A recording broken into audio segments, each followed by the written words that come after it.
Assalamualaikum warahmatullahi wabarakatuh. Sahabat Mezeng Pasuruan yang berbahagia, pada malam hari ini kita kedatangan tamu yang cukup istimewa, seorang ulama, seorang tokoh nasional, aktivis pergerakan. Beliau adalah Sekjen Forum Umat Islam. Beliau adalah Kiai Haji Muhammad Al-Khattat. Assalamualaikum Ustaz. Waalaikumsalam warahmatullahi wabarakatuh. Alhamdulillah sahabat Mezeng Pasuruan, suatu kehormatan kita bisa ada sedikit waktu berbincang dengan beliau. Mungkin banyak pertanyaan selama beberapa waktu terakhir ini karena beliau jarang muncul. Terakhir beliau muncul podcast di Refli Harun ya. Dan sebelumnya banyak pertanyaan, kemana Ustadz Al-Khattat, apa kegiatannya, mungkin bisa langsung disampaikan Ustadz. Terus kemudian di bagian kedua nanti kita akan bertanya kepada beliau sebenarnya kondisi bangsa kita saat ini, permasalahan yang paling fundamental itu seperti apa Ustadz? Tafadhol, mungkin bisa diperkenalkan dulu, menjawab banyak penasaran dari umat terkait dengan sepak terjang antum baik di dunia dakwah dan sebagainya. Tafadhol Ustadz. Bismillahirrahmanirrahim. Assalamualaikum warahmatullahi wabarakatuh. Waalaikumsalam warahmatullahi wabarakatuh. Bismillah, alhamdulillah, wassalatu wassalamu ala rasulillah wa ala alihi wa sahbihi wa mawalah, amma ba'd. Qala Allah Ta'ala fi kitabihil karim wa huwa astaqul qailin, a'udzu billahi minasyaitonir rajim. Bismillahirrahmanirrahim. Wa a'iddu lahum mastata'tum min quwwah wa min ribatil khaili turhibuna bihi aduwallahi wa aduwakum. Al-ayah. Sadaqallahul azim. Allahumma arhamna bil Qur'an. Sahabat Mezeng ya, sahabat Mezeng Pasuruan. Ya, sahabat Mezeng Pasuruan yang dirahmati Allah, alhamdulillah malam hari ini saya bisa hadir atas undangan daripada Gus Nawawi ya. Kita udah lama nggak jumpa ini. Berapa tahun Ustaz ya? Nah, tapi alhamdulillah kita sama-sama alumni ya, gitu aja. Saya alhamdulillah memang akhir-akhir ini nggak pernah tampil gitu, karena saya memberikan kesempatan tampil kepada saudara yang lain ya. Saya sedang melakukan satu upaya-upaya bagaimana agar dakwah ini tetap berlanjut, dan dakwah ini harus memiliki satu terobosan-terobosan yang mudah-mudahan bisa kita kerjakan bersama-sama dengan mengevaluasi segala hal. Maka kita harus memunculkan satu strategi yang baru barangkali gitu. Jadi yang selama ini saya lakukan tentunya nggak kelihatan, ini juga terkait juga dengan pandemi ya, yang memang sepertinya ada pelarangan-pelarangan agar kita tidak bisa berkomunikasi di masyarakat antara para mubalik dengan audiens, dengan para jamaah, para ustadz dengan para jamaah, sehingga nggak ada interaksi. Dan tentunya biasanya nih yang jadi standar teman-teman untuk menilai aktivis itu aktif atau tidak kan hadir di dalam demo-demo, tuntutan-tuntutan, dan tampil lah di situ ya. Nah, jadi saya katakan tadi, saya memberikan kesempatan yang lain untuk eksis ya, untuk hadir gitu. Tapi semangat dakwah tetap Ustaz ya. Insya Allah ya. Karena kita tetap mempersiapkan kapan nih kira-kira kita launching satu kegiatan baru yang mudah-mudahan memberikan semangat dan jiwa yang lebih kuat lagi, lebih kenceng lagi, dan memiliki persiapan yang lebih besar. Itu maksudnya. Contohnya begini misalnya ya, kita mengambil acuan pada firman Allah Subhanahu wa taala dalam surah Al-Hajj ayat 41. Allah berfirman, a'udzubillahi minasyaitonirrajim.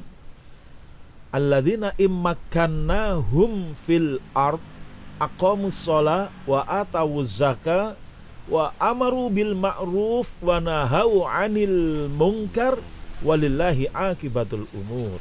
Shadaqallahul adzim. Allah marhamna bil Quran.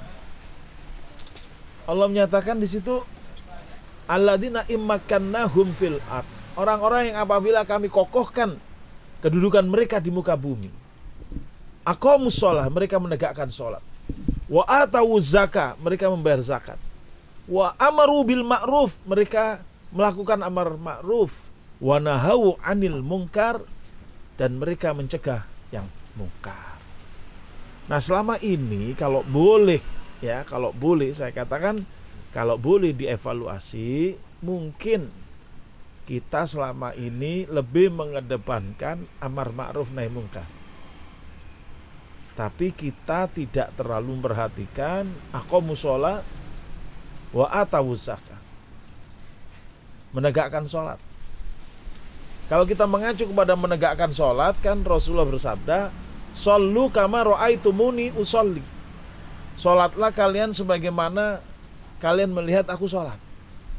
Kalau kita lihat sholat Rasulullah, tentunya Rasulullah dalam sholat 5 waktu boleh dikatakan selalu berjamaah. Pertanyaannya, ketika Rasulullah berjamaah, dalam sholat jamaah itu Rasulullah sebagai imam atau sebagai makmum? Mayoritas hadis menyatakan Rasulullah sebagai imam. Hanya kadang-kadang Rasulullah menyatakan hampir-hampir aku suruh seseorang untuk menjadi imam mewakili aku, dan aku bawa sejumlah pemuda untuk mendatangi orang-orang yang tidak ikut sholat jamaah, dan aku akan membakar rumah-rumah mereka. Ini sabda Rasul. Artinya bahwa betapa pentingnya sholat jamaah. Ini yang barangkali kita masih belum terlalu serius untuk menanganinya. Bagaimana dengan baik agar jamaah itu dahsyat. Saya ingat Profesor Dr. Kiai Haji Didin Hafidzuddin ketika sekitar tahun 2006, beliau ketika menjadi ketua Basnas, Badan Amil Zakat Nasional, beliau studi banding ke Turki, di mana di Turki sudah dikenal bahwa sholat jamaahnya bagus di sana. Apa gambaran beliau tentang itu? Saya pernah mendengar pernyataan beliau bahwa di Turki itu sholat subuhnya orang itu ngumpul bukan karena adzan subuh. Orang sudah baca Yasin sebelum subuh, berjamaah baca Yasin bareng-bareng di masjid sebelum adzan subuh. Ini yang belum kita jumpai di sini. Bagus juga itu kalau seandainya kita mampu mengadakan. Kemudian yang menarik lagi kata beliau, setelah itu, setelah sholat subuh, jamaah tidak keluar dari masjid, tetapi baca-baca doa sampai waktu syuruk. Kemudian mereka sholat isyraq. Itu yang kedua yang menarik. Ya. Yang ketiga, kata Profesor Dr. Kiai Haji Didin Hafidzuddin, yang ketiga, setelah sholat syuruk, mereka nggak pulang ke rumah. Mereka langsung masuk ke kantor. Ini di kota-kota besar di Turki, seperti Istanbul misalnya. Jadi, sholat subuh pada waktu itu, yang di tempat yang paling ramai, kata Profesor Didin Hafidzuddin, para jamaahnya itu mobilnya berderet-deret di sekitar masjid. Itu dahsyatnya di Turki. Berarti apa? Dengan kisah beliau ini, sholat subuh kita mungkin perlu kita perbaiki. Demikian juga sholat duhurnya, sholat asarnya, sholat maghribnya. saya memiliki satu pemahaman bahwa kita harus melakukan kegiatan-kegiatan upgrading sholat jamaah, meningkatkan kualitas dan kuantitas sholat jamaah di masjid-masjid kita. Jumlah jamaahnya, jumlah makmumnya kita perbanyak. Kalau perlu diadakan satgas untuk itu, kerjasama antara pengurus DKM dan pengurus masjid, pengurus RT RW. Kemudian juga perlu adanya upgrading imam. Imamnya ke depan mesti dipersiapkan untuk supaya bisa jamaah itu rajin ke masjid. Imamnya memang harus standar qori, paling tidak qori nasional, syukur-syukur bisa qori internasional. Coba bayangkan kalau imam subuh, yang dimana subuh itu disebut oleh Allah inna Qur'an al-fajri kana masyhuda, imamnya qori, orang akan lebih semangat lagi. Nah, itu dari segi sholat. Dari segi sholat. Dari segi zakat, kan alladzina imakannahum fil ard aqamus shalah wa atawuz zakat. Dari segi zakat bagaimana? Kebanyakan jamaah kita nggak bayar zakat, kecuali zakat fitrah. Kalau zakat fitrah nggak bisa dihitung untuk bekal perjuangan, tapi kalau zakat mal bisa. Kita lihat bahwa kebanyakan jamaah subuh kita tidak membayar zakat. Yang membayar zakat itu nggak ada di jamaah subuh. Entah nggak tahu mereka sholatnya di mana. Tapi yang jelas banyak yang membayar zakat ke lembaga-lembaga di luar masjid. Saya berpikir kalau sholatnya sudah diperbaiki, ya, baik kualitas maupun kuantitasnya, termasuk kualitas makmumnya juga perlu ditingkatkan. Kualitas makmum. Makanya saya kemudian berpikiran membesarkan istima'ul Quran. Ya, istima' artinya sengaja untuk mendengar, ya, bitadaburin, dengan tadabur. Ini perlu kita besarkan.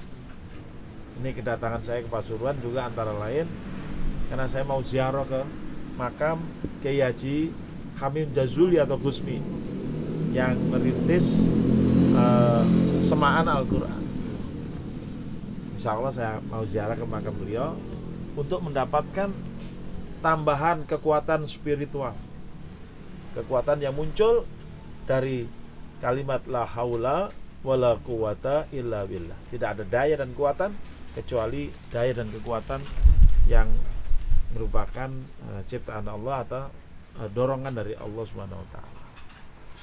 Nah, jadi saya diam bukan berarti diam terus perek atau putus asa, atau apalagi kalau ada yang mengatakan wah Ustadz Al-Khattab trauma sehingga tidak mau berdakwah lagi. Tidak, saya sedang persiapkan, tapi saya membentuk strategi-strategi baru gitu. Nah, itu jadi kita ingin perbaiki sholatnya, ya, supaya betul-betul shollu kama ra'aitumuni usolli itu terpancar. Yang kedua, zakat. Nah, zakat bukan zakat mal, bukan zakat fitrah, zakat mal. Berarti harus ada nisab kan, harus ada batas minimal. Berarti umat Islam itu maknanya harus tajir. Bahasa Jakarta, tajir itu artinya kaya. Kalau tajir bahasa Arab artinya businessman. Ya, makanya saya juga masuk komunitas-komunitas bisnis, ya, untuk bisa menaikkan pendapatan daripada kawan-kawan aktivis ataupun ya pejuang-pejuang lainnya, sehingga dengan naiknya pendapatan mereka, maka paling enggak mereka bisa bayar zakat atau infak, sedekah dan sebagainya. sehingga bisa terlaksana tuh alladzina immakanahum fil ard aqamus shalah wa atawuz zakah. Itu yang kita harapkan. Sebab kalau jamaah kita yang akan melakukan amar ma'ruf nahi mungkar, dia sholatnya bagus, zakat infak sodakonya bagus, ya insya Allah lebih didengar daripada yang tidak bagus gitu. Nah, itu gambarannya. Luar biasa. Gus Nawawi. Baik, luar biasa tausiah dari beliau, termasuk juga tadi sudah menjawab penasaran dari umat, Ustadz. Ya, ternyata beliau memberikan kesempatan kepada yang lainnya, yang lebih muda terutama, yang masih energik untuk melanjutkan perjuangan. Di samping itu beliau juga tetap berjuang dengan strategi dan cara-cara yang lain, termasuk tadi juga terkait dengan bagaimana upgrading sholat, kemudian zakat, termasuk membangun ekonomi umat. Itu terus beliau lakukan. Luar biasa, kita wajib bersyukur dan kita wajib mendukung bagaimana kualitas sholat daripada umat ini, terutama yang nantinya akan beramar ma'ruf nahi mungkar, itu diperbaiki terlebih dahulu. Mungkin itu bagian daripada persoalan yang mendasar yang ada di umat. Yang terakhir mungkin Ustadz, itu terkait dengan umat Ustadz. Bagaimana terkait dengan pemerintahan? Apa yang perlu diperbaiki dari pemerintahan yang ada pada saat ini Ustadz? Tafadhol. Dalam sebuah hadis, baginda Nabi bersabda,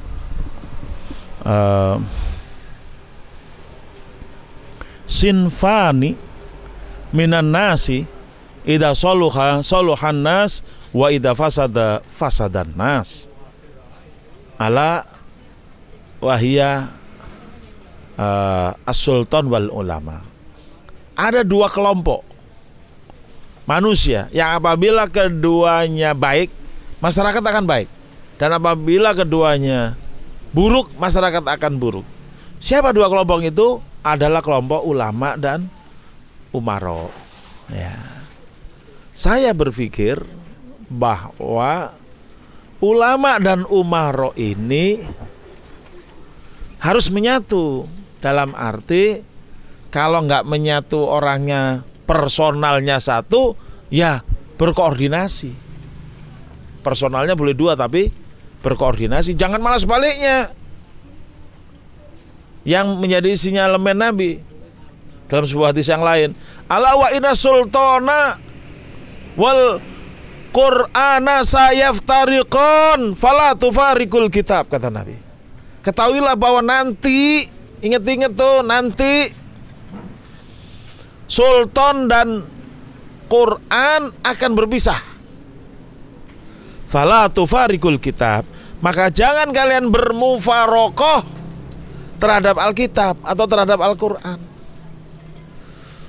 Kalau kita nggak boleh mufarokoh kepada Quran, berarti boleh mufarokoh kepada sultan dan begitu. Tapi yang ideal bukan itu. Yang ideal adalah bagaimana sultan dan ulama ini menjadi sinfani tadi yang idza soluha soluhan nas. Apabila keduanya baik, maka masyarakat akan baik. Dalam arti apa?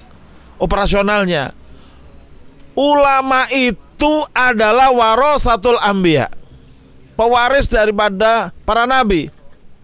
Dan para nabi itu mewariskan ilmu. Berarti ulama adalah menjadi penyedia ilmu untuk kehidupan. Maka posisinya ulama jangan cuma disuruh bagian doa aja. Lalu ketika ulama menjelaskan tentang ekonomi, tentang politik, disikapi dengan cara negatif, nyinyir, bahkan ditangkap. Ya, kalau ulamanya ditangkap, yang tinggal siapa? Juhala, orang-orang bodoh. Kalau orang-orang bodoh memerintah, waduh, bahaya sekali. Ya, ibaratnya begini, ada orang nggak bisa nyetir mobil, terus antum nyuruh dia nyetir mobil, apa yang terjadi? Tabrakan, begitu. Nah, jadi harapan kita para ulama itu menjadi sumber ilmu pengetahuan buat para umaro atau sultan. Ya, sultan itu harus merujuk pada ulama. Jangan merujuk konsultan-konsultan dari Amerika, dari Eropa. Iya kalau cocok, Kalau nggak cocok bagaimana? Dan kita, dasar kita pemerintahan itu kan sila keempat, kerakyatan yang dipimpin oleh hikmah, kebijaksanaan dalam permusyawaratan perwakilan. Jelas di situ. Kata kerakyatan, kata hikmah itu asal usul katanya adalah dari bahasa Arab, bahkan bahasa Quran dan Sunnah. Ya, kata hikmah bukan bahasa Inggris dan bukan bahasa Cina. Ya, kata ro'iyah juga bukan bahasa Belanda atau bahasa Jepang. Maka untuk mendapatkan pemahaman yang benar, yang hakiki, maka harus diambil dari sumber yang benar, yang melahirkan apa istilahnya, konsep kenegaraan kita. Itu jadi berarti apa? Masalah utama rakyat adalah jauh pemahamannya dari Islam. Oleh karena itu kita sedang menyiapkan ini Gus, satu perjuangan, satu program bagaimana gap antara rakyat dengan Quran ini kita hilangkan atau kita pertemukan, kita tutupi. Dengan cara bagaimana? Upgrading jamaah sholat. Apa itu upgrading jamaah sholat?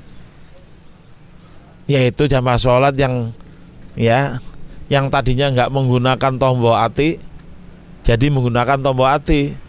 Tombol ati kan 5 macam. Yang pertama adalah membaca Al-Quran dengan memahami maknanya. Memahami makna Quran yang paling top itu adalah istima'ul Quran, mendengarkan Al-Quran, wabil khusus di dalam sholat. Kalau dalam sholat kan kita nggak boleh ngomong, nggak boleh apa kan? Nah, dengerin dengan baik-baik. Ya, sebagaimana firman Allah, wa idza quri'al Quran fastami'u lahu ansitu la'allakum turhamun. Apabila dibacakan Al-Quran, maka dengarkanlah. Dalam tafsir dikatakan sima'at tadabbur, dengan mendengar dengan mentadaburi Al-Quran, yaitu memikirkan Al-Quran. Itu kunci kebangkitan daripada umat ini. Karena pengertian kebangkitan umat adalah irtifaul fikri ala asasir ruhi, meningkatnya taraf berpikir di atas asas ruhi, yaitu asas spiritual, asas kesadaran hubungan kita dengan Allah Subhanahu wa ta'ala. Kalau umat Islam mendengarkan Al-Quran dalam sholat, itu dalam keadaan yang betul-betul maksimal memahaminya, itu akan bangkit. Karena beda kan, Allah sendiri menyatakan hal yastawi alladzina ya'lamuna walladzina la ya'lamun. Apakah sama orang yang mengetahui dengan orang yang tidak mengetahui? Ya tentunya beda gitu. Dan saya kembalikan kepada hadis Nabi, innallaha yarfa'u bihadzal Qur'an wa yarfa'u bihil akharin. Sesungguhnya Allah meningkatkan derajat dari kaum aqwaman, kaum dikarenakan mereka mendengarkan Al-Quran dengan memahami makna-maknanya. Nah, kalau dalam tawati kan maca Al-Quran angen-angen sak makna nih, membaca Al-Quran dengan memahami maknanya, begitu. Ini jadi kelemahan umat ini adalah masih jauhnya pemikiran yang mereka miliki dengan Quran dan Sunnah.